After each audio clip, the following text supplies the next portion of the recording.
Welcome to Speak of the Devils, the premier podcast for Sun Devil football. I'm Brad Denny with 3TV. And I'm Joe Healy with DevilsDigest.com. Joe, one of the many positive kind of consequences of ASU's successful season is our annual award show spectacular is coming in the new year rather than kind of the December in which we become accustomed. I'm okay with kind of the change a little bit because a magical season had a number of award-winning performances. Yeah, usually this is something that we just kind of arbitrarily throw in. When I say usually, the last couple years, just kind of arbitrarily throw in, I don't know, early December, something like that. We're definitely a month before we're doing it right now because the last couple years, it just really hadn't been too much to talk about, at least from a positive perspective. So, yeah, it's a different spin this year, and a lot of the categories are going to be pretty positive because we'd have to be very pessimistic to try drive up a list of worst this and worst that. So we'll be fair and balanced, but it'll be a little bit more of a celebration, I guess you could say, than in recent years for obvious reasons.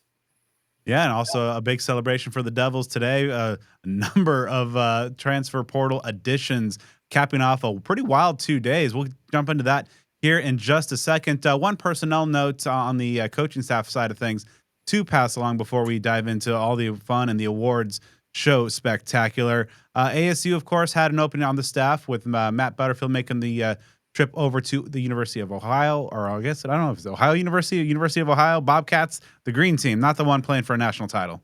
But that's what I don't really know because like there's so many ones historically that are said certain ways, like CU and OU, but it's really the other way around. So I guess it can go both. They can get them both. I got no problems with Ohio. Yeah, so Butterfield, of course, this past season was helping Charlie Regal, kind of in a quasi assistant special teams coordinator role. Well, that is now filled. Jack Nudo's joining ASU staff. He spent time at Austin P last year. Prior experience with Chip Kelly at UCLA, and you look at the Governor's special teams performance a season ago. It's a pretty nice hire for ASU. Hey, the last acquisition that ASU got from Austin P turned out to be some pretty good ones, right? I believe Shamari Simmons came from that school, D Ford, if I'm not mistaken. So you know what? Let's keep that train rolling. Yeah, so that fills that spot there. So, and a lot of folks have been talking about ASU special teams heading into 2025 and some areas of improvement. So we'll see what Nudo is able to do there.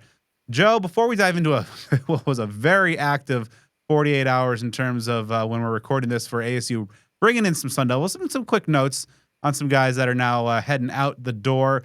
Defensive end Jamon Tapp, he jumped in the portal earlier. He's now going to be heading to Southern Miss. Kavion Thunderbird, the young linebacker out of the Chicago area, spent a couple years in Tempe. He's now going to be a Fresno State Bulldog.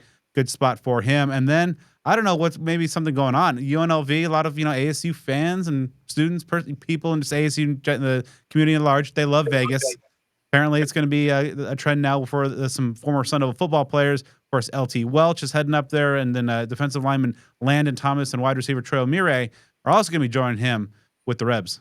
Yeah, with Dan Mullen out there, it's a good spot for them. They obviously had a really, really good year this past season. It's interesting with that trio because I think they're pretty much all, none of them are really from this part of the country. They're not like Arizona or California guys, or much less, Nevada or Vegas guys. But that's a good landing spot for them. As we kind of rattle through these as they update each week, it's interesting that I've noticed that of the outbound transfers ASU has right now, only two of them thus far have committed to play at power conference programs. That's Cole Mm-hmm. Martin going to UCLA, Marquise and Douglas going to Florida State.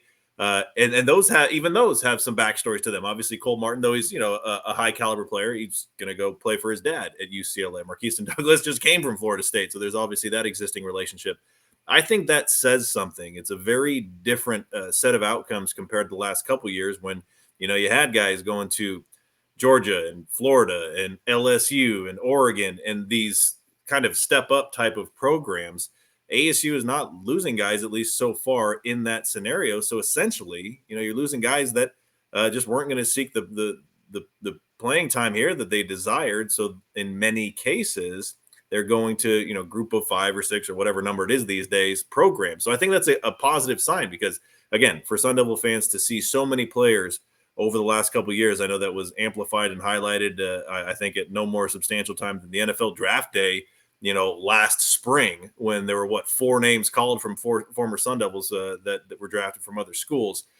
I think that might be another sign of substantial progress that ASU is holding on to its players, and the ones that it's losing are not necessarily going to teams that are on ASU's level or above. Yeah, it's a great point. The ASU moving up the transfer portal food chain, as it were. And yeah, ASU is continuing to become more of the destination, and not just we see over the last few classes, even the latter years of the Herm Edwards era. So ASU, of course, is making their way up and becoming that place where quality players want to go. So Joe, let's rip off some of the six new Sun Devil players that ASU has got secured commitments for and or signings since Sunday afternoon. And of course, this they've already had the six prior signings that we've discussed about on prior episodes. Kicker Jesus Gomez, wide receivers Jalen Moss and Noble Johnson, running back Kanye Udo, tight end Kamari Anderson, defensive back Adrian Wilson were the first half dozen. Now rounding out to a full complete number here. Joe, ASU obviously needs some help on both lines. So Sunday was dedicated to the beef. So of course, with four offensive line starters coming back next year, and perhaps Ben Coleman making the rumored move to center to replace Lee Fatano, ASU has an opening at guard, and they have a great candidate coming in from Texas State, Himeto Obibo from Texas State, 6'4", 339. Played just 41 snaps a season ago as he preserved his red shirt, but was a starter for the Bobcats, as we talked about in our preview show. A very good Bobcat team 2 seasons ago, including 12 starts at right tackle. Was an all Southland Conference performer in 2022 while at Incarnate Word. Great. He was a high school teammate and great friends with current ASU left tackle Josh Atkins, and has 1 year left. Yeah, he's one of several players. As you know, when you're talking about, we were doing that preview for Texas State. Obviously, several players that moved from Incarnate Word to Texas State to follow head coach DJ Kinney when he made that move. So this guy's, a 2-year starter at the college level between FCS and Texas State. Has played a lot of right tackle, some right guard, some left guard. So he brings some versatility there, which is a huge thing. So even though he's a 1-year player, and I know ASU is generally skewing away from that, he can be kind of that swing guy. I know someone like Emmett Boley, was someone that filled that kind of role to play a few different positions during his senior year this past season. So I think this is a solid acquisition, someone that's got extensive starting experience, a lot of game experience, and the versatility to play multiple positions. So you can throw him in as a starter, as a replacement. I think he'd be ready to go in a lot of capacities. And I'd anticipate he's probably not coming here with the mindset of sitting on the bench. So I'm sure he's going to compete for a starting spot. Yeah, ASU has a lot of young offensive linemen making that it's going to be looking to make a push, but to bring somebody with this experience level that Obibo has, it's pretty good. And of course, that rapport and that dynamic with Josh Atkins, that could be potentially ASU's starting left side of the line. Of course, we're a couple months away from spring ball. See how that all gets sorted out a little bit later on. But a quality addition there. Of course, we talked about ASU still needs some help on that offensive line, even though 4 starters are going to be coming back. Continue on the offensive line. They went to picked up another Power 4. I guess in some case, some folks like to say Power 2 addition from Nebraska. Xander Ruggiero, 6'6", 285-pounder played at prestigious Bishop Gorman High School up in Nevada. Now he redshirted this past season, and so he's coming in as perhaps a more developmental guy rather than maybe a plug or play like Obibo. He has all 4 years left. Yeah, and I really like, and this may be by design, it may be accidental, but ASU kind of like has different buckets that it's working with. You've got your 1-year guys that are going to be your immediate plug and play at areas of need, and then you have ones like this where they're going to have more time to develop. 6'7", coming from Bishop Gorman, a powerhouse program in Las Vegas. His name is cool. I mean, it just sounds like futuristic. That's not Xander gonna, Ruggiero.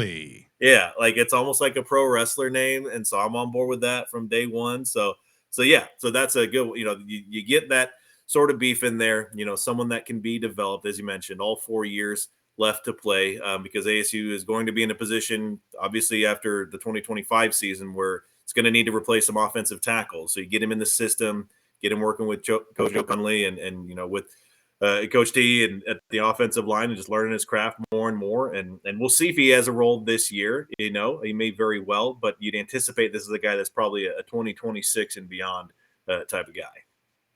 ASU also got some beef and some strength in the trenches on the defensive side. Now, of course, Most of the line is set to come back as from last season. Also, the potential return of Anthony Cooper should he petition get another year after missing last year due to a torn ACL. But this is a name very familiar to local fans, local high school football fans as well. Michael Gardner coming down from Oregon. He of course played prep ball at Liberty on the out in the West Valley. 6'2", 295-pound defensive tackle. He brings 3 years left of eligibility. Yeah, he's someone that, Liberty quickly become a powerhouse program out there in Peoria. He had one tackle in 3 games played as a true freshman in 2023, got injured in the preseason and missed all of this past year. As you mentioned, 3 years to play three. He's, a couple burrito express burritos away from the 300-pound mark. So you're looking at, replacing guys like Jeff Clark there in the interior of the defensive line. And he helps with that. He might fall into that category of a depth guy or someone maybe to develop over the next year or so, but he's someone that likely is going to have a role you'd anticipate in how they like to rotate on the defensive line. So while Sunday's trio of additions were all about size and strength and bolstering the trenches, today's, as we are recording on this Monday, the 13th of January, today's trio of additions were all about bringing some speed and playmaking ability to both sides of the ball. Starting off with the wide receiver position, Jaron Hamilton will be joining ASU from Alabama. Not too shabby of a program over there. 6'1", 190-pounder. Played 6 games for the Crimson Tide in 2 seasons. Did not make a catch. I believe I saw somewhere that he is nicknamed Turbo because of that. Should tell you about what kind of strengths he brings to the field as well. 3 years left of eligibility for him. Yeah, former 4-star recruit. Even though it's not the Saban Alabama, it's still Alabama, and that means something to get players from that program. As you mentioned, I've seen folks sharing film of him, especially from high school. Dude's got some speed, so this is going to be, again, a good balance. You have guys like him and Noble Johnson, who came over from Clemson at wide receiver, who can be, ones that are expected to contribute, but may or may not be starting caliber players. But they have the opportunity and they have the time to do that.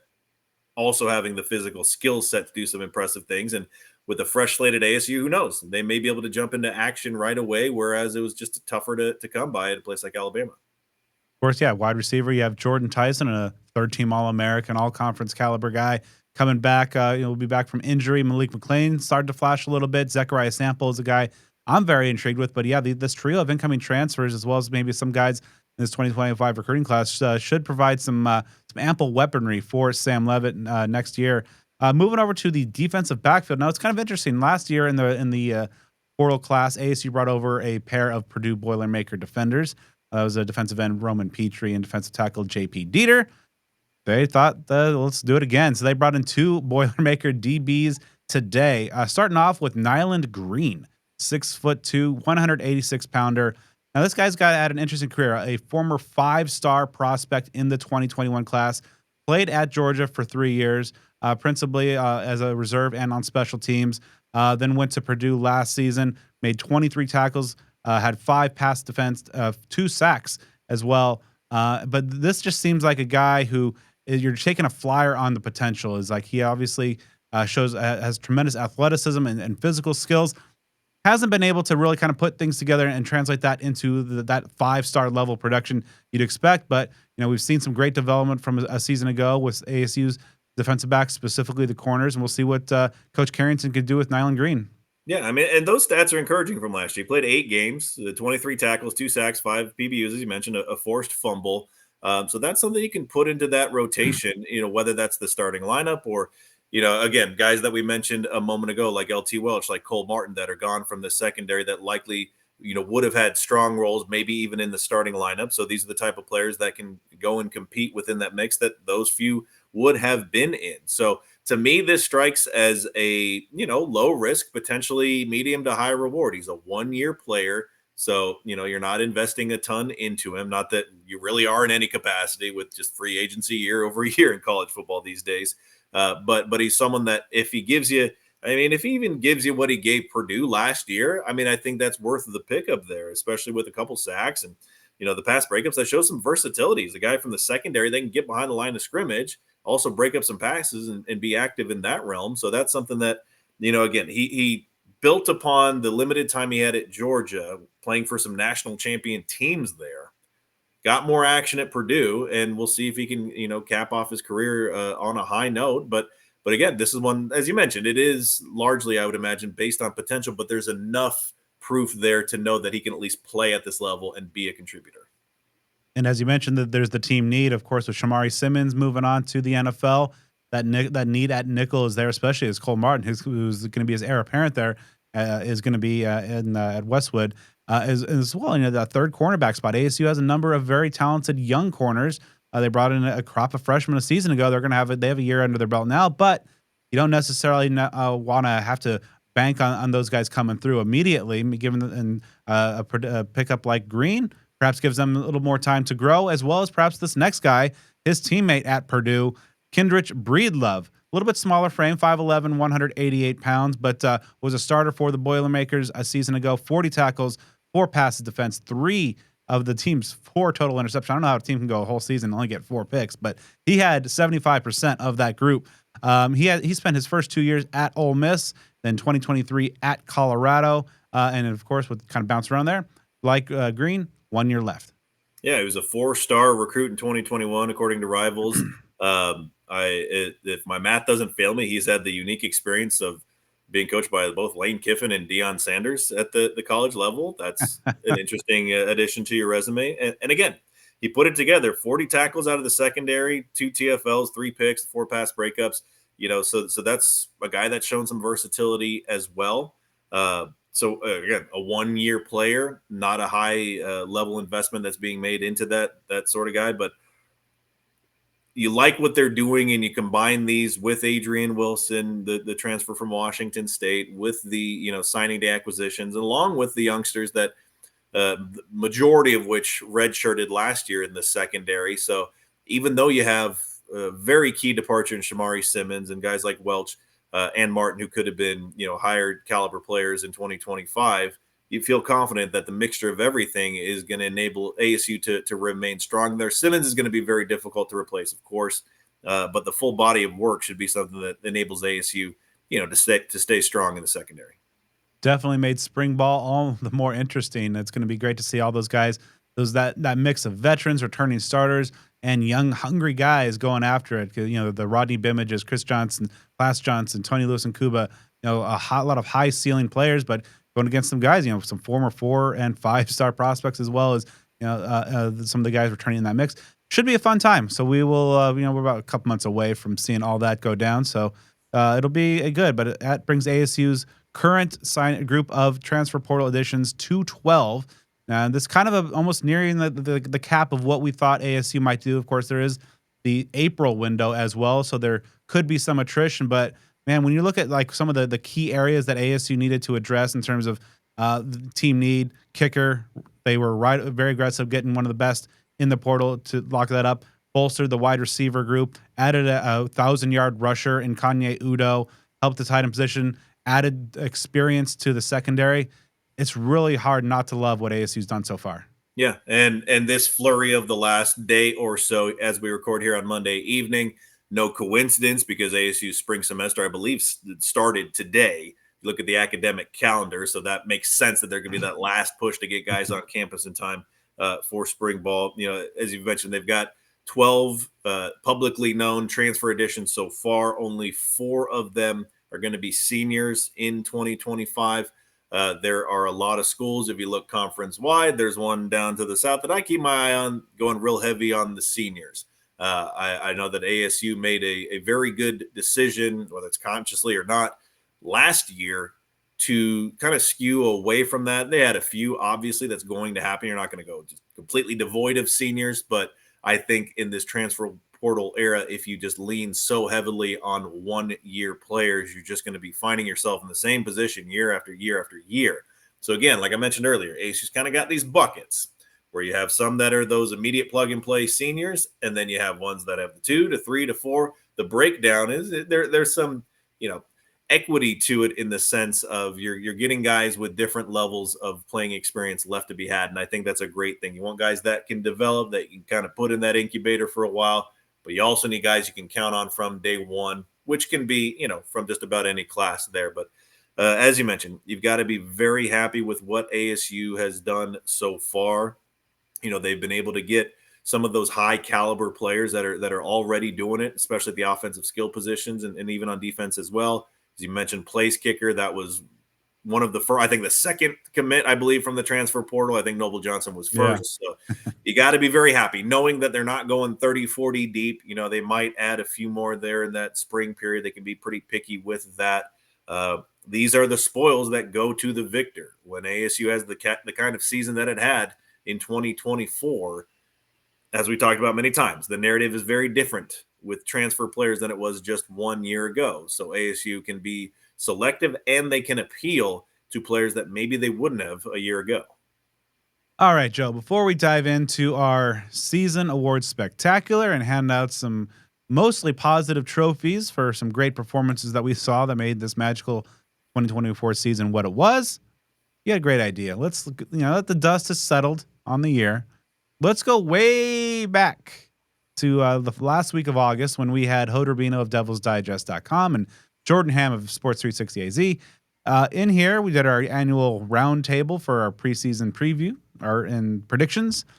Some of us did really well. We all had some big time misses, and it might be time to we're all we always try to be fair and objective in this show, and part of that's also being transparent and holding ourselves accountable for some of the picks that we've made, whether they turned out or not.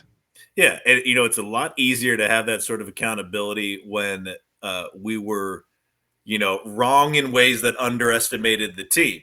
In the past, we've been wrong in ways that may have overestimated things. Picking, I think we both probably picked like 6-6 or 7-5 for the record last year or the year before. In these 3-win seasons, I don't think we ever even came close to that.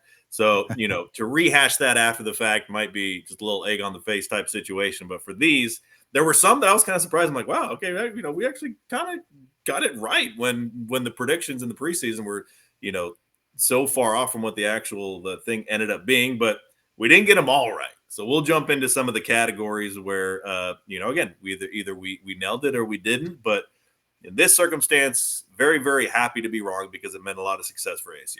I think we'll start off with maybe my most egregious miss. It was just kind of the first one. Who's going to be the rushing leader, and we set the over under on their rushing yardage total at 749. The three of you said scat. I mean, we all said scat, but you guys were wise and said over. I foolishly thought, oh, there's going to be a bike. I love what I see from Kyson Brown to Carlos Brooks is back.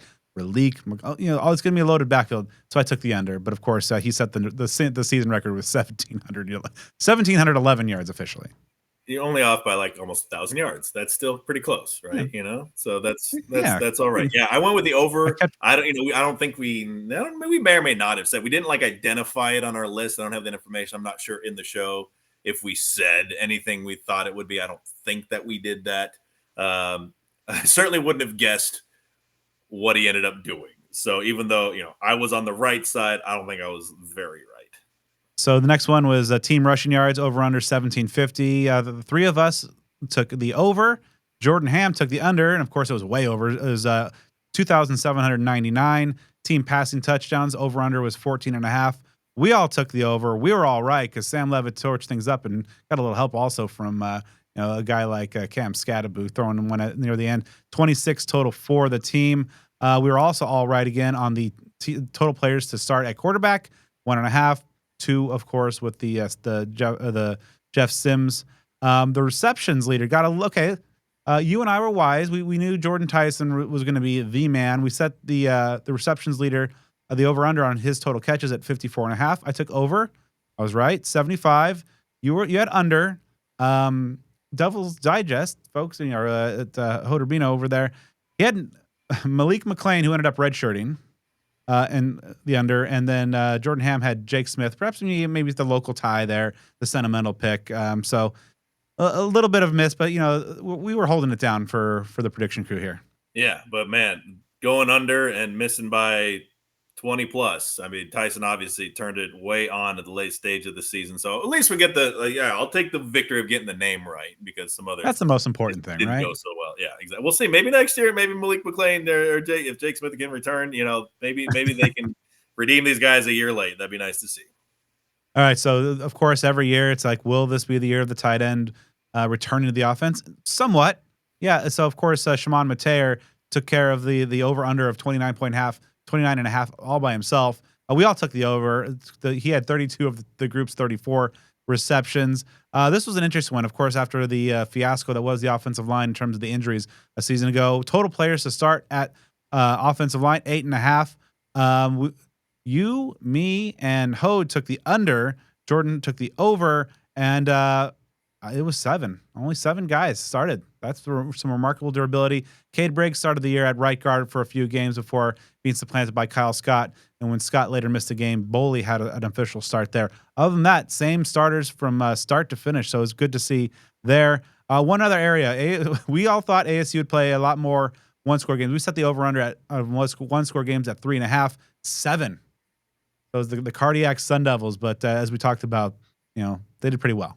Yeah, and so they doubled that standard that we set, but we figured there would be close games. I don't know that we would have picked 7, but hey, we called over, and that's all that we need to do. We got it right. So so far, like we're holding up all right so far. Like all right, a couple noticeable errors, but so far we're doing okay. So now we're going to switch over to some defensive categories, and looking back, we really loved what Keyshawn Elliott was going to bring to this defense. Not that he had a bad season, but we had a unanimous pick as our tackle leader. He actually ended up finishing 5th. Miles Rouser led the group with 98, and I believe Shamari Simmons was 2nd in there, and then Caleb McCullough 3rd. So he wasn't even the highest tackling linebacker on the Devils. Which was really interesting if you look at the whole snapshot of the season from start to finish. I mean, obviously those picks for Elliott were because he was just lighting it up in the preseason from a leadership perspective, from a performance perspective. And, we saw that early in the season, especially like that opening game against Wyoming. Like he was the real deal. And so he's still good throughout the season, very good. But just the play, at least statistically, kind of tapered off a little bit. So, I think that anybody would have done that. That was just one of those situations where the season played out just a little bit different than folks predicted. All right, so for the TFL leader, you and I, we saw what Clayton Smith was able to do in camp, tearing it up, and of course he was primed to, be a real force off the edge there. Whereas Jordan and Hode thought that CJ Fight was going to be making some noise, and of course he put together a second-team all-conference caliber season. Everybody was wrong there. Shamari Simmons, 9 TFLs from that nickelback spot, creating some havoc there. We were much better, as we were all unanimous on the Clayton Smith train on sack leader, although not maybe necessarily the total that we all thought, as he registered just 4.5, still good enough to lead the way. Yeah, I was pretty surprised if you look back on it that Smith didn't get like double digits in TFLs at least, not necessarily sacks, and then at least that number on sacks. You just would have expected more from him. He still had a very good season, and he was a big part of what ASU did. Just those numbers were ones that we naturally thought would be a little bit higher, even though we all got that one correct for the team leader in sacks. And rounding out kind of the defensive stats, interception leader, I had Xavier Alford. You had Shamari Simmons. Hode had Javen Robinson, and Jordan had Shamari. And Hode, I guess, gets partial credit there. He got one of the guys. Javen and Keith Abney tied for the team lead with 3 apiece. So, good job, Hode there. I guess Alford had a season where he was a first-team all-conference player. Shamari Simmons unjustly was not a first-team all-conference player, in my opinion. He had a sensational year. But, man, it's a couple of ball hawks that, you don't want to necessarily spoil the award show part of the show, but ASU's a new group of starting corners did acquitted themselves pretty well. Yeah, I was gonna say it's a good sign when your 2 cornerbacks are leading the team in interceptions, and yeah, Hode it made up for his receptions pick with that pick, so that balances it out for a good old Hode there. Another category that we had focusing on another key area of the team, place kicking. We had the percentage of made field goals from 40 or more. Let's just say I had the lowest of the group at 50%, and I still overshot it by a fair amount. ASU kickers collectively connected on just 37.5% from 40 plus, 3 of 8 on the year. Yeah, I went with 60%, thinking something like 3 of 5 or something like that. Yeah, as you mentioned, you went with that 50-50 split, and even that was a little bit generous. So this is a rare one not the only, but a rare one where we expected more and the outcome was less than expected. All right, so maybe we'll get to some of the names in it here in a second, but just round out some of the numbers. We set the over under on offensive points per game at 24 and a half. We all said over. We were smart because the ASU offense averaged 32.9 points on scoring defense in the Big 12 ranking. ASU finished third, so I guess I was closest there. I had the highest finish there at 4. We were all way off in terms of like the number first or second team all Big 12 players. uh, you, me, and Hode each had one selection. I guess I was right because I remember saying Alfred's going to get it. Jordan had 2. ASU put together 8. So that might have been our largest undershot of the entire roundtable. Yeah, because at that point I'm not sure if the preseason poll was out in the Big 12, if we were going off that last place preseason ranking and just thinking maybe strategically of like, all right, this is not us predicting, not us making these selections. What's the conference media and those decision makers going to do? Are they going to think highly of ASU? Okay, they obviously think lowly of them because they're picking them dead last. So that whole thing, again, it's a good one to be wrong about. All right, so I know one we wanted to talk about biggest win, worst loss. I had Kansas as my biggest win. Wasn't, but I mean, it was a big win. It was certainly not the biggest. Worst loss. I was so convinced that Texas State was a trap game. That like on the short rest, I was convinced ASU was going to lose that. I mean, I guess they almost kind of did for a little bit there before they pulled away. But man, I remember riding that train hard. Yeah, and that made a lot of sense, to think that way because Texas State was a team that could have had like many of us were thinking had a viable shot at a playoff appearance because thought they could run the table at the G5 level. And for me, this one I'm feeling pretty good about. Biggest win BYU. If you go Yeah. regular season, you got to go with that, and maybe even you could make an argument that is up there with Iowa State. I know the magnitude of the Big 12 championship game was huge, but the magnitude of that BYU game was something special too. Worst loss. This will be among the happiest times I'll ever have in my life to eat crow because I picked the worst loss being to the University of Arizona. 49-7 in favor of the Sun Devils says otherwise. Trap game, we both picked. In fact, we all picked Texas State. And even, I mean, a trap game doesn't necessarily need to be a loss. And so Yeah. I think it kind of was that, but I don't think ASU was really overlooking them. It was just a very hard fought, very difficult game ASU had to fight back from. A first half deficit and the first of 2 weird game ending plays that they would have over the course of the year. So for the most part, feeling pretty good about that. And that Kansas win was big too. It may not have been the biggest, but they were all important. All right. So also, I mean, we should at the end of the day, it's a business about wins and losses, and we had ASU. Each of us had ASU finishing 5-7, whereas our guests had them at 6-6. Both Jordan and Hode had them in the LA Bowl. Of course, we do not have ASU going bowling. Woof. And I will openly admit, may have said it at the time, may have not, that I felt for ASU to get to 5-7 that they were gonna like have to have some luck and beat some teams that maybe they didn't have business beating or whatever the case. Some injuries from some other teams. Just basically the dominoes had to fall in ASU's direction just to get to 5-7. Now, obviously, we were all blown away with surprise by how the season unfolded, and one aspect of that was that some of the teams that ASU played, how good they were expected to be and how poor they ended up being, the likes of Oklahoma State, Utah, Arizona, even Kansas, even a UCF, and how good some other teams were that ASU didn't play, whether it's Iowa State in the regular season or Colorado, that sort of thing. So the look at ASU's schedule from the preseason in conjunction with what ASU was expected to be, all of that was way different. So not only was ASU a very different team, of course, than it was expected to be, but ASU's opponents were very different than they were expected to be.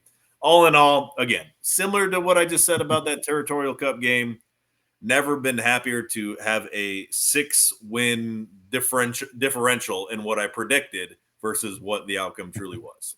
Yeah, pretty wild. So yeah, happy to be wrong in that regard.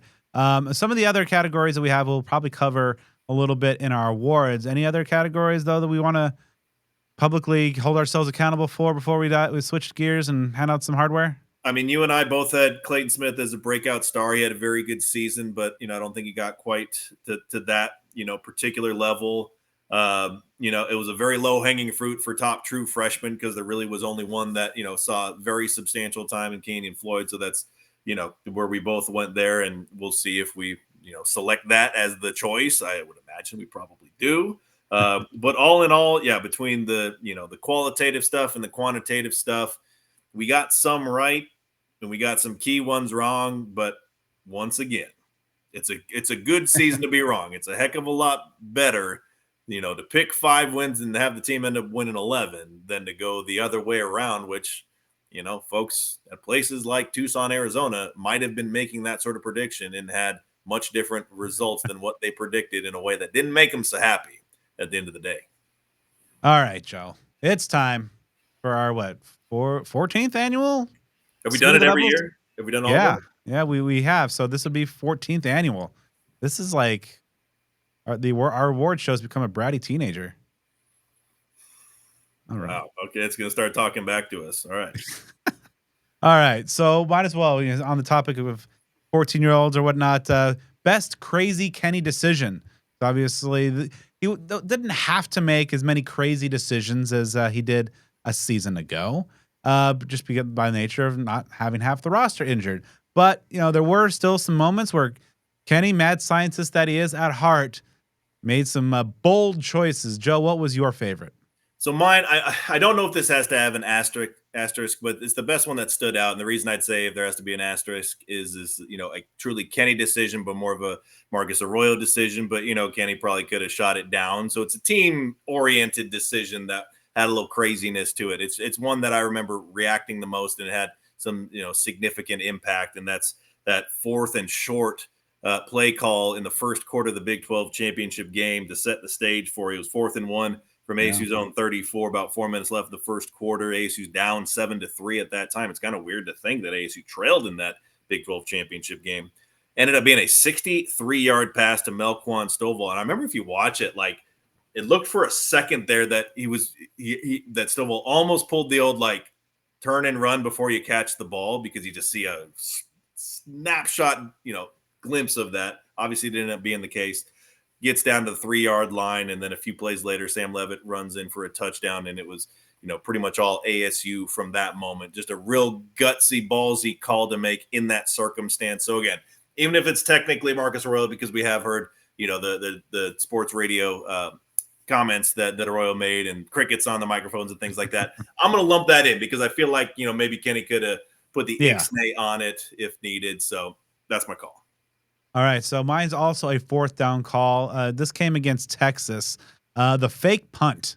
I just that was such a again, just like I guess these by nature are all ballsy calls, but man, to dial that up, given how kind of the first half or to the game had really kind of gone to that point, and then ASU was looking for a spark at any point, and then to trust that a true freshman punter is going to make that throw. The second time he did, and then Blazing Lona Wong hauling that in for I believe a 32-yard gain. That was just, I thought, a magnificent call.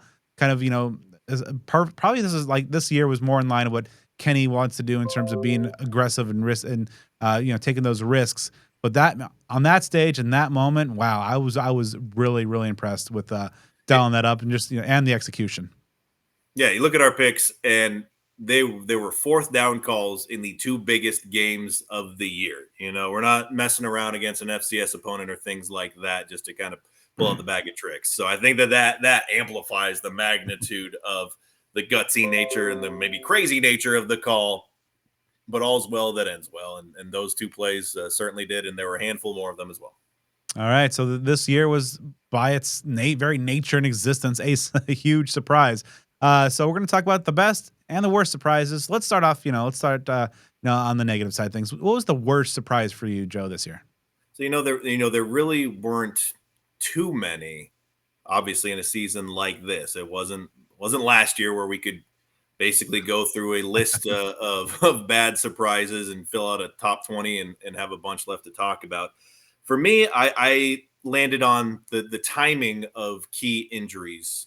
If you look, there weren't that many, obviously, but you look at the injury to Sam Levitt, missing that one game that ended up being a loss. If he plays in that, ASU has a pretty good chance of winning. I don't necessarily stand in the company of it's an automatic win if Sam Levitt's in that game, because Sam Levitt at that point of the season is not the same Sam Levitt that we saw, at the tail end of the season. But I think that they had a much better chance of winning that Cincinnati game. And that could have really changed some things. I mean, if you get that win, does that put you in a spot where you're playing in the Fiesta Bowl instead of instead of Peach Bowl there? Like, does that change the course of the season a little bit? Obviously, Jordan Tyson's injury against Arizona as well. It didn't affect the outcome of that game or the Big 12 championship game.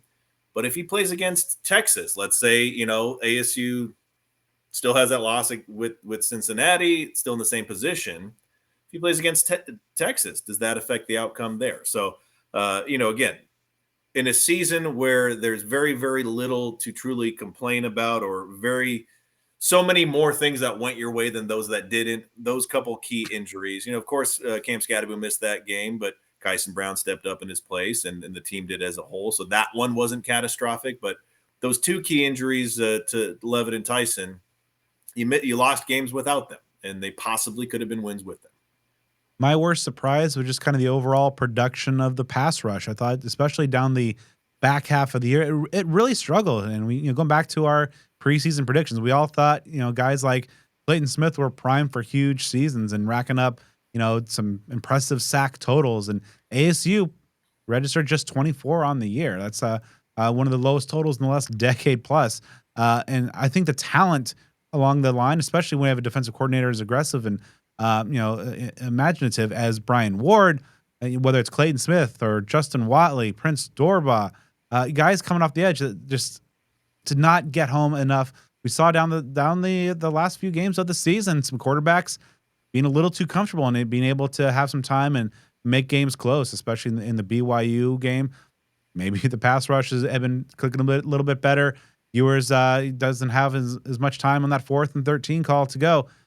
So I just think overall, the production and then even just beyond just the sack total, just, quarterbacks just generally being too comfortable back there, given the talent level ASU has especially in their defensive front. It just didn't match up. And I it fell a little bit short of my expectations. But on the flip side, Joe, what was your best surprise of this 2024 season? Now, obviously, you can go a lot of different directions here. And so for me, it's not going to be like an individual player or position group, because there's just, too much that was so positively surprising about this team. And it's just going to be those traits that we listed off, time after time: resilience, the toughness, the determination, the grit, the resilience within games. I mean, how many times did we see a very shoddy first half performance by ASU, followed up by a dynamic second half performance that got ASU into some victories, or maybe the opposite to withstand a comeback, or even just the resilience within the season. I mean, think about the improvement by guys like Sam Levitt, by Jordan Tyson, just the resilience defining Cam Scadaboo. You could throw that quality to a long list of players on this roster, the coaching staff. Just that toughness, as the season wore on, it was a very different Sun Devil football team than we've seen in a very long time, based on those core identifying factors, because a lot of folks that say, oh, it's the same old ASU, it's always something, or, we can't have nice things, they're going to blow it. Just this lack of faith in the team's grit. And this team showed that up to the bitter end, the resilience that it had, especially by comparison to last year. Not that they weren't resilient, but they just had so much go on, injury wise and otherwise, that affected the program.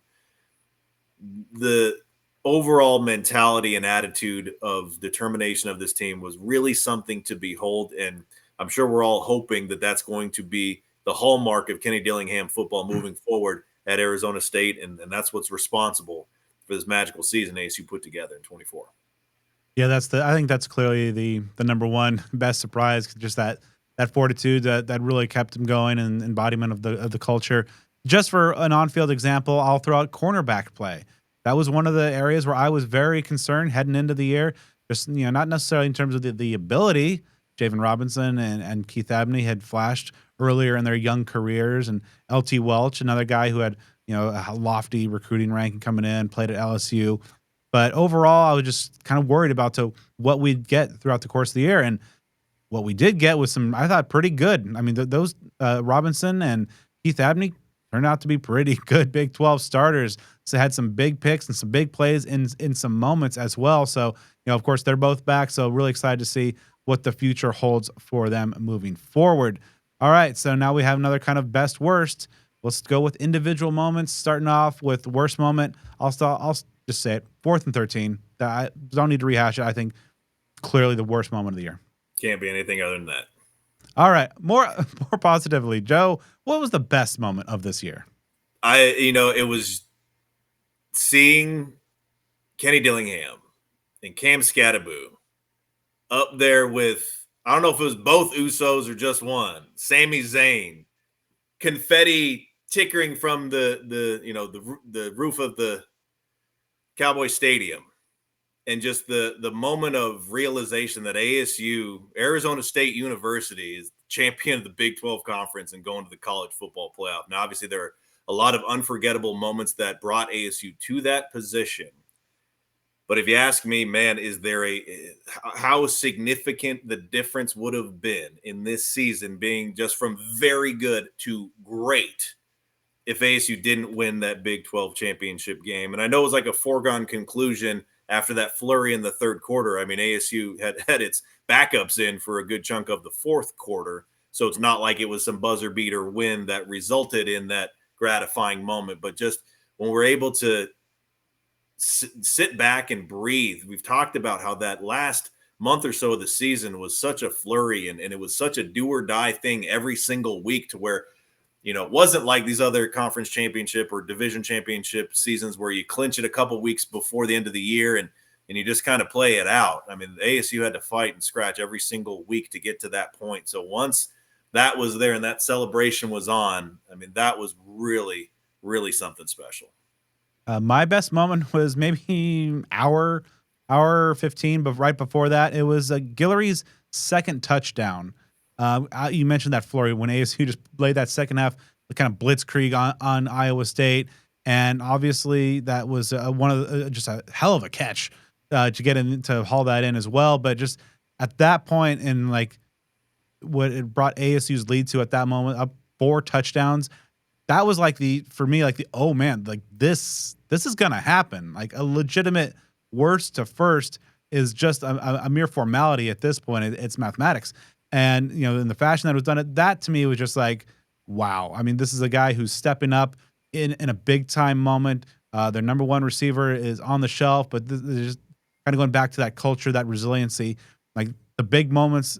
No matter whether it was a scat time and time again, or some of the other guys, when their number was called or they had that opportunity, they made the plays that made it happen. And that's what ultimately made this year so special. All right, something a little bit more frivolous, but just maybe not to the uniformity crowd. Joe, what was your favorite uni combo of the year? Before we get into that, on the topic of uniformity, got to take a moment to send a massive shout out, massive congratulations to our great friend, Cole Streeper, and his lovely bride, expecting a baby on the way, coming this summer. I saw posting on social media about that over the weekend. Thrilled for, long time, great friend of ours. So you love to see great things for great people. On that note, they rode the hot hand, throughout that stretch. And I'm going to stay in that company, just keeping it real, keeping it traditional. Maroon and gold with Sparky helmet. The old throwback for me, you know what? It worked. So much approval or hatred of uniforms is tied to what happened in the games that they were played. I mean, if ASU had beaten Notre Dame, UCLA, we might be having bowling ball helmets more often. If they'd beaten U of A in the banana uniforms 35 years ago or so, there might have been more of those, prior to 2021 or whenever it was. So for me, I like that traditional look. It served ASU very well. And there's just something about it when you see it on that that big stage, the Big 12 championship game, the college football playoff, to see ASU playing in that uniform combo, man, it just feels right. I will agree, but I'll back it up a little bit just because the subtle tweak that they did against BYU with the white face mask rather than like kind of the 96 era maroon face mask. Small change, admittedly, but I really liked it maybe just because it was a slight bit of a curveball because we've seen kind of the traditional Sparky. But obviously, yeah, I mean that the Sparky crowd really got their fill, riding the hot hand down the stretch, and deservedly so. It's just it's fantastic look, as good as it gets, and we'll see exactly how the mix it goes if Sparky's a little bit more involved here going in the future. But yeah, as usual, great work by Sun Devil Equipment's crew. All right, Joe. Now this might be let's get the last kind of negative category out of the way. Then we can go on the back half, going really good.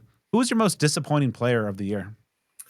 So for this, it's not going to be an individual player, but it'll be a position group. I'm sure just by saying that alone, and a lot of y'all know exactly where I'm going to be going. I'm sure there's nobody, fans, coaches, players that had any level of satisfaction with how the place kickers played. Yeah, in individual moments, there were some important kicks that were made, but it was just too much of a liability, and they had to shuffle through too many players. I mean, that was a clear weakness of the program.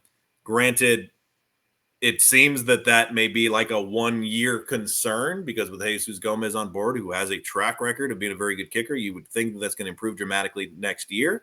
But I mean, it is what it is, and it's been commented by a lot of different people. Again, officially with the program, fans alike.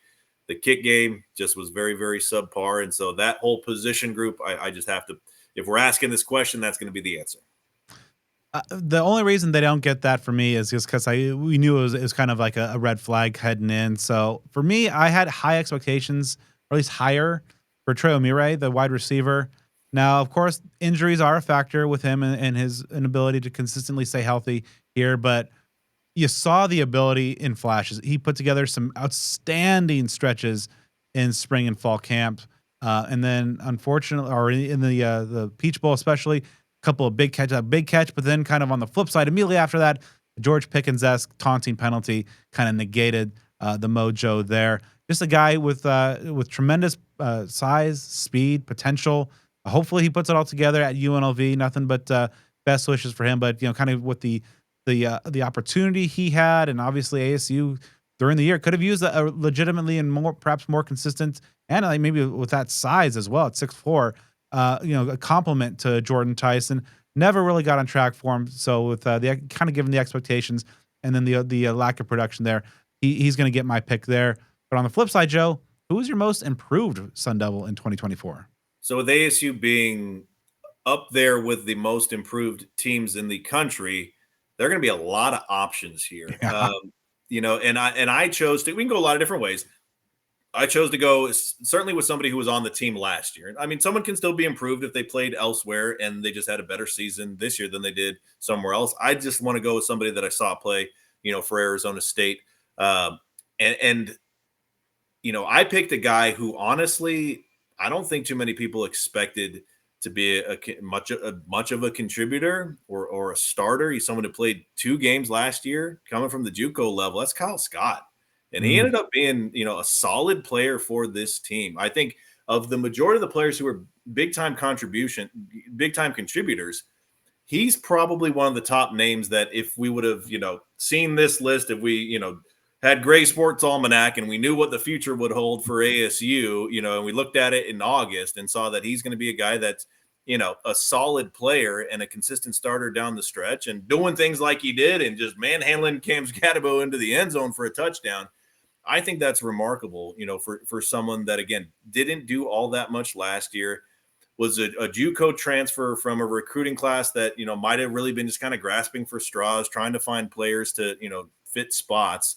And so for him to be someone that filled into a starting position and, theoretically is in line to possibly do so next year, because we were all talking about like Sean Na'a, coming out and having a solid true freshman season last year, or granted 2023 at this point. He had injury issues. People were not talking about Kyle Scott in too many lights of him being a high level contributor. And I felt like that he was a solid player for this team, far beyond what was predicted of him. It's a great pick, really good pick, and great story from Kyle Scott to see the level of improvement he's made since stepping foot. I went on the other side of the ball on defense. Caleb McCullough, that dude's seen a lot during his time in Tempe. One of the very few holdovers from the Herm Edwards era, a guy who had an opportunity to leave and perhaps play elsewhere, but was committed to being a Sun Devil and believes in finishing what you start. And man, was he an absolute difference maker. We talked all season or all offseason about the kind of trio of new linebackers coming in and all what they're going to do. But it was by the end of the season, Caleb McCullough was a guy that was in that starting lineup, playing those key downs, making those key plays. Obviously, the 2-pick game against Utah.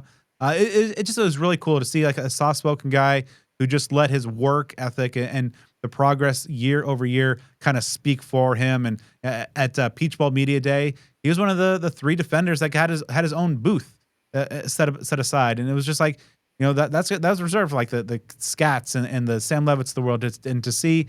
And I think that really kind of spoke volumes about what this team thought of him and what he was able to do, and seeing the improvement he made and capping his career. He went through some rough times here and some rough years, but to see him cap his career in the manner that he did, being such a key part of that defense, that was a major reason why ASU is playing in the college football playoff. Overall, was just a really cool story. Yeah, I think it's just dawning on me now that maybe this should be a thing. Like at the football banquet, they give out the awards and it's like named after somebody, right? I think that they should do that. Oh, what's the phrase that's been coined, or the title, the door-to-door devil? It should be the Caleb McCullough door-to-door Sun Devil of the Year, like someone who's an outgoing senior, played his entire career at Arizona State. You can throw Trent in that mix as well, but that's the kind of thing that has been highlighted and should be, because there are so few players that were on this incredible team that played their entire 4, 5, 6, or even 7-year career at Arizona State, and he's one, and he really benefited from that by having an outstanding season, being a key player at some key moments. I mean, he's someone that I think very high of. There are a lot of options when it comes to most improved, just because when you go from 3 wins to 11, you can't just do that with one guy improving, year over year. Yeah, you could easily throw Cam Scadaboo in that list as well. Folks, don't worry. His name's coming up here a little bit later on. Joe, what's the play of the year? Single play that was your favorite of this 2024 season? For me, it's the play that made sure that ASU stayed on track to get to the Big 12 championship game, which obviously allowed them to get to the college football playoff. Javen Robinson doesn't pick off Jake Retzlaff against BYU. The way things were going, in that second half for the Cougars, compared to what ASU was doing, ASU's defense could not stop BYU. So you really think that they were going to drive down and score and steal a win from Arizona State and just demoralize the fan base in that rowdy stadium. So for him, Javen Robinson to get that pick, even though there was some chaos that would still follow, was not over from there, as we all know. But at least, that took some time off the clock, mitigated the damage. ASU obviously won the game. That for me was it. Watching it live, you just felt like it was this slow bleed and that it was going to happen, and this is where the magic ends. But there was a lot more magic left in the tank, and Javen Robinson made sure that kept going. My play of the year weirdly came in a losing effort, losing game. But Scott's touchdown pass, I thought just everything about it was just the embodiment of this 2024 team. First and foremost, it was Cam Scadaboo making the play. He did that every which way, and it's why not? Why the hell not? Why not in the biggest game this program's had in 30 years? Have him throw. Of course, he executed beautifully. Malik McClain, a guy who had barely played all year, making the big catch in the big moment to spur that incredible second half comeback. And just like the serendipity, 42 yards. Everything about it was just like amazing. And granted, ultimately, ASU wasn't able to finish that game in the fashion that they had hoped. But just I think the way that like that play just kind of put everything together, what it kind of personified, that to me gives it the top spot on my list. All right, Joe, kind of the back half. Here we go, the home stretch. Some of the more major awards on our list. We'll go with newcomers of the year, starting with offense. So for this, and of course, when we're talking newcomers here, we're talking somebody that might have been a new transfer, maybe a player that might have redshirted, that sort of thing, but someone that was new to the field for ASU. When you're talking offense, pretty easy there, pretty slam dunk as far as somebody that's new to the team, and that's Sam Levitt. I mean, I don't know how you can go a different direction. Yeah, so the obvious pick there. Defense, that there's maybe some more options. I went with safety Ghost Rouser. He was just a guy that maybe not he wasn't even slated to start. Heading into camp, but of course with the opening at nickel when Mason Williams left the program, and I believe at Camp Tonizona, sliding over your reigning team MVP and Shamari Simmons to play nickel, that opened up a spot for Ghost Rouser. And man, he is just I don't know who hits harder, he or Shamari. Both of them laid a lot of hard hits this year, but it just seemed like everywhere like Ghost was popping up. Yeah, I mean that's my pick as well. Ghost Rouser there, and yeah, it seemed like some dominoes had to work in his favor to get there as well. Whether it's Mason Williams, whether it's Cole Martin getting hurt. When Kamari Wilson came to ASU and the accolades that he had and the experience that he had at Florida, Yeah. and he was a big time recruit coming out of high school, I figured that he was going to walk into that position. And so when Rouser came aboard after the fact, 'cause I think that was the sequence that had happened. I'm like, all right, this guy can add some depth. He had a good year at New Mexico State, and he's got an interesting background from a recruit and that sort of thing. So just figuring, okay, he's gonna be a solid depth guy, and he ended up being, obviously the leading tackler and just a force out there. Yeah, so that's one where again you could go a few different directions, but I agree wholeheartedly. Ghost Rouser there. All right, so perhaps this list isn't as extensive as it has been in recent years, but our homegrown player of the year, so a Arizona born player playing for his hometown school. Joe, who's your pick? So this one's interesting because I posted it in the huddle on Devil's Digest today. Not sure if you saw that, Brad, but do you know how many combined offensive and defensive starts were made by players who played high school football in Arizona? Starts. Combined total starts on offense and defense. Okay, so if we're eliminating special, zero. I'll say zero. The answer is one. Okay. Jake Smith started against Mississippi State, and that's it. Oh, did he? Okay. Yeah, he got the start there.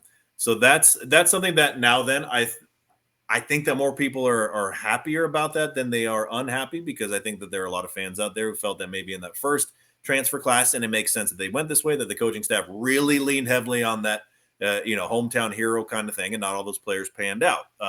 So for me, I got to go with Kenyon Floyd, Horizon High School, and the punter. A couple of good fake punts that he threw as well. Numbers may not have been out of this world from a punting perspective, but it wasn't something that you truly looked at as like a liability. As a young player, showed some ability out there, was fairly consistent through the year, and you figure that he's going to grow, as the years go on as well. So there is a little bit of lack of options, but I think that he deserved it as well. I went in a different direction. Yeah, because of course, a solid true freshman season. Yeah, perhaps most notable those fake punts, pass completions that he had. I give it to Zach Swanson. He was a guy that gave some quality reps in that defensive tackle rotation. He was battling a shoulder thing, but it really kind of toughed it out and was a kind of a difference maker. Was of course CJ Fight, Jeff Clark, Jacob Rich Kangaika in that mix as well. But Zach Swanson, I thought came back home, a former Brophy product as well, and played well. And looking forward to what he can do in the future. Next up, breakout player of the year. So I believe Joe, the kind of like in the as the newcomer is somebody new. This is somebody that is coming back and made a big breakthrough in with their performance in 24. Again, to repeat myself once again, a lot of different ways you can go. When you think of a breakout player, you can think of somebody that may not have been very well known, and it became a solid player. And there are a lot of choices that could be made with that, and a lot of players that deserve to be chosen for that reason. But for me, I mean, ASU had a guy that over the course of the season, especially on the tail end, became basically the darling of college football, and had people all over the sport praising him for what he did in that Peach Bowl, and countless people saying that he should have been a finalist for the Heisman Trophy.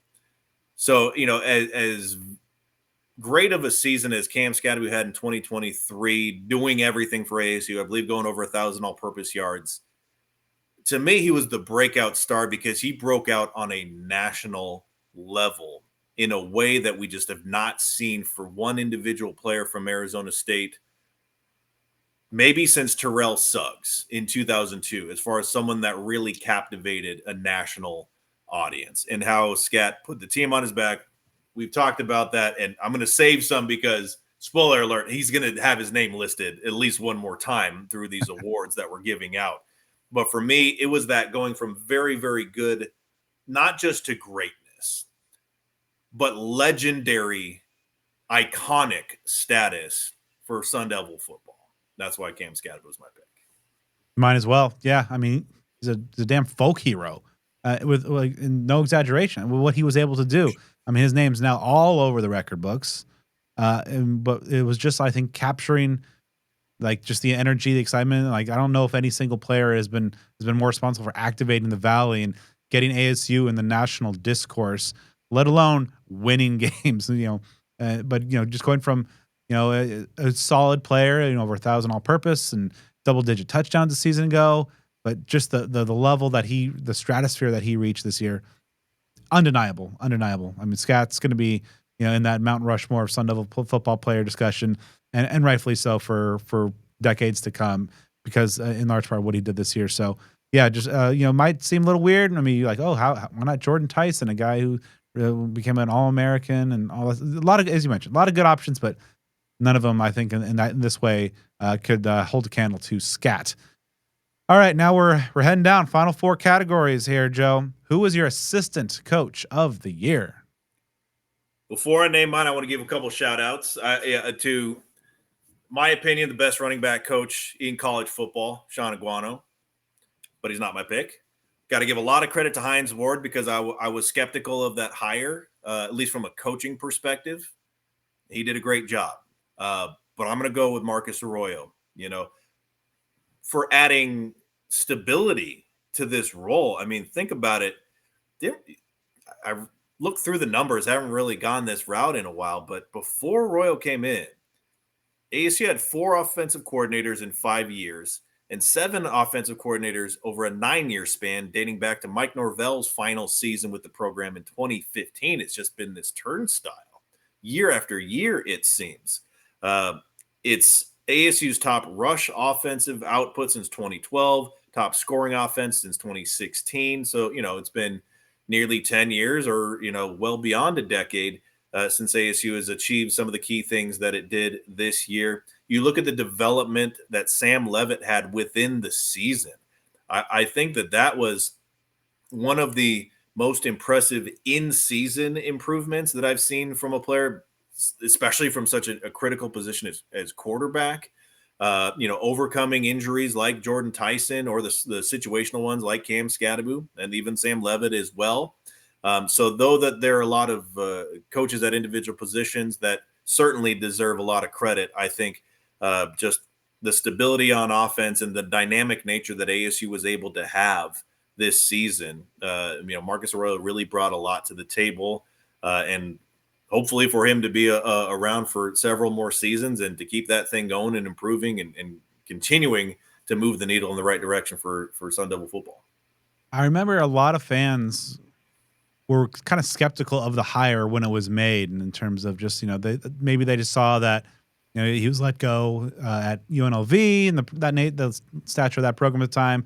There's a lot of questions, but one of the elements that you mentioned that really drove home this selection for me was the improvement of Sam Levitt. And just, he is not just the offensive coordinator, but he's the quarterback's coach as well.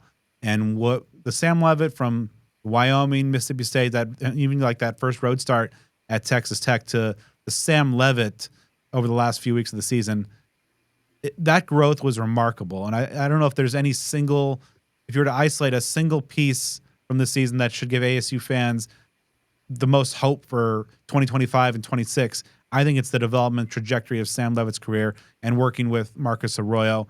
You mentioned, just obviously from last year, having a lot of healthy offensive line and quarterback room would help anybody, but he really was able to elevate these players, turning Jordan Tyson into a 1,000-yard receiver, one of the best But I think it all comes down to what he was able to do with Sam Levitt and the the course that is being set for for the Sun Devil offense, and hopefully he's here for a couple years, stops that kind of turnstile there. Also, I'd be remiss if I didn't shout out AJ Cooper, the linebacker coach, for what he was able to do with that group. I thought Jordan Crook had an outstanding year when he was healthy. We already talked about Caleb McCullough and what he was able to do. Cyrus Viaseu, Keyshawn Elliott maybe didn't reach the superhuman levels that we had in our preseason roundtable, but still very good linebacker as well. So I thought he did an excellent job with the linebackers. But really, what Marcus Royal did, obviously the nation at large, as a Royals Award semifinalist as well, it really kind of spoke to the national recognition he was getting for the work that he did. All right. We're now at the final three, and I think that we have a slight kind of a change to the format for MVP, Offensive Player of the Year, and Defensive Player of the Year. In previous years, a player could win multiple. This year, we're kind of one per, if I'm not mistaken. On that note, Joe, your Defensive Player of the Year. So this one was tough, and I was kind of going back and forth. And the what helped me make the decision is not just seeing how ASU performed with the presence of a player, but how different the team performed in the player's absence, specifically in the Peach Bowl. So for me, it's back to back with Shamari Simmons, someone that was just a do-it-all guy for the years that he had at Arizona State, and someone that, my goodness, did he get the absolute most out of what he could do? Did ASU get the absolute most out of what he's capable of doing? Someone that's a leader, someone that led the team in tackles for loss from his safety position. In that bowl game against Texas, he comes in and immediately makes an impact. And so that was an eye-opening moment. Not that I needed just that to persuade me. When you need a do-it-all guy, someone that's going to make a play when necessary, Shamari Simmons is your guy. That's my pick for defensive MVP. For me, it came down to two guys, Xavier Alford and Shamari Simmons. And I mean, I think it's pretty clear. I'm as high on Alford as pretty much anybody out there in terms of what he brings as a player, as a team leader. I think he's been one of the most crucial components of that culture that we've talked about all season long as being the most important linchpin of this entire run of success and this turnaround of the program. But I also gave it to Shamari Simmons. There's no player that I think also kind of embodies that scrappy underdog, with the term of group of cast-offs, the Sun Devil fans are our Sun Devil players were kind of labeling themselves at just guys that came to Tempe looking to, with a chip on their shoulder, looking for a second chance. And, for Simmons coming from a very small town in Alabama, getting no recruiting attention, having to go the junior college route, prove himself there, then work his way up to the FCS, and then taking a flyer with a ASU program that was kind of in a full-on rebuild. And for him to put in the work that he's done and be sensational last year for a good defense, and then to be invaluable this year for a playoff caliber defense. And you mentioned all the things that he's been able to do. This team this program is not where it's at without Shamari Simmons and everything that he gave to this program. And just the fact that any player that's looking for a place to have their opportunity and to make the most of the opportunity, I think Simmons is the blueprint in that regard. Joe, Offensive Player of the Year. So again, reminding y'all, different players are going to get this versus the overall team MVP. Keep that in mind before when I say what I say, that don't go crazy on me. So for the Offensive Player of the Year, going to go with Sam Levitt. Obviously, an argument can be made if you're specifically focusing on offense. Jordan Tyson, had an incredible year, especially down the last half or so of the season. But what Levitt was able to do both with and without Jordan Tyson in the lineup, how he was able to use other weapons, whether it's Xavier Guillory, Melquan Stovall, using Shimon Mateer. The growth that we talked about when we were recognizing Marcus Arroyo, obviously you have to give Sam Levitt a ton of credit for the growth that he put together over the course of that season. I mean, I know the expectations were high for him entering the year, But a lot of us kind of had some trepidations, like, hey, this dude's still a redshirt freshman, only played a few games at Michigan State. Like, he was a solid recruit, but we're not talking some high 4 or 5 star, top 50 overall prospect that's like a shoe in to come in and play right away. So he put it all together and did so pretty quickly. Even in the games that he didn't look as good as he did at the end of the season, he never really looked bad. Even his worst games were not terrible games. And obviously, again, going back to what I said about Shamari Simmons, how noticeable his absence was and how his absence impacted the team as well. That Cincinnati loss, that was a big contributing factor there. So this may be the first of many for Sam Levitt with ASU, but for me, calling him the offensive player of the year. Yeah, he's for me is the clear choice. And we talked a lot about what he's been able to do with his arms, his legs, his leadership, and his growth in season has all been pretty remarkable. Even I go back to Camp T and talking to him and some other players about his selection to the Pat Tillman Leadership Council, and in essence, they were in some of the players were like, yeah, he's kind of a dick in spring, and then like, no, he's completely turned it around and has been awesome and has grown so much as a leader. And you saw how the players responded to him, and that's why he won the job, and obviously why he's been so effective as a dual threat, and just over and over again, it's just been remarkable. There's a lot of early 2025 Heisman talk, and I think that's perfectly reasonable. The trajectory there, he led this team to the playoff as a redshirt freshman. It's been pretty remarkable to see. Mentioned earlier that that's one of I think for me the single biggest reason why any ASU fans out there should be really excited about this upcoming season. Also, Jordan Tyson is worthy of recognition. Also, I think Lee Fatanu anchoring that Sun Devil offensive line through all the adversity last year. Doesn't miss. I got one of the most durable players. Just did not miss a snap and was able to put together an all-conference season. And for him to cap his career with the level of success, pretty awesome to see as well. But yeah, it's Sam's world, and we're going to be living in it for the next couple of years. And perhaps the least suspenseful pick of them all, Joe, Sun Devil MVP. Now, the who is, not that big of a suspenseful thing, of course. Cam Scatterbo, I mean, that's the unanimous decision of all unanimous decisions here. And the list of why, we've recited it here. We've recited it week after week after week. Arguably, is there a more important player to a team that was successful? Maybe you got to throw, Gene T up in the list there from Boise State. But as far as like an individual player that if you remove him from his team, where they go from there and how much they fall off. Cam Scatterbo is just the life, the heart and soul, the brain, the blood, all the organs and appendages. He was just the anatomy of this team in every way. Again, the only other player that I can think of that had that kind of mystical power for this Sun Devil football program is Jake Plummer. As far as someone that just had that extra element about his existence, that when it's all on the line, when it's the most important, that he not only gives his best. A lot of players do that. That's what, elite athletes do. But he does things that people just shouldn't be able to do.